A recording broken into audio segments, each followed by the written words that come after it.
பாதித்த விமர்சனங்கள் இல்லை. ஏன்னா விமர்சனங்களில் வந்து எனக்கு நான் பண்ண தப்பை வந்து சுட்டி காட்டினாலும் அந்த தப்பை வந்து நம்ம திருத்த போகிறதில்ல, திருத்த முடியாது. நடந்தவே நடந்தவே தான்.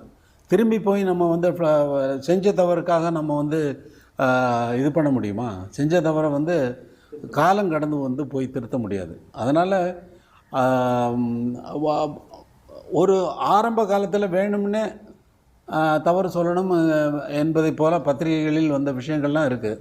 அதனால் நான் பத்திரிகை படிக்கிறதே விட்டுட்டேன். ஏன்னா அதனால் டிஸ்டர்ப் ஆகிட்டு நான் வந்துட்டு இருந்தேன். டிஸ்டர்ப் ஆகும். என்னை பற்றி ஏதாவது கிசு கிசு போடுறது அல்லது என்னை பற்றி ஏதாவது ஜோக்ஸ் போடுறது, இந்த மாதிரி பண்ணிக்கிட்டு இருந்த நேரத்தில் ஒரு குறள் வந்து திடீர்னு ஞாபகம் வந்தது. யாதனின் யாதனின் நீங்கியான் நோதல் அதனின் அதனின் இல்லைன்னு. நீ எது எதை வேணான்னு நினைக்கிறையோ அதனால் உனக்கு துன்பம் இல்லை அப்படின்னா, அப்படியா விஷயம் அப்படின்னு சொல்லிட்டு பத்திரிகை படிக்கிறதே விட்டுட்டேன்.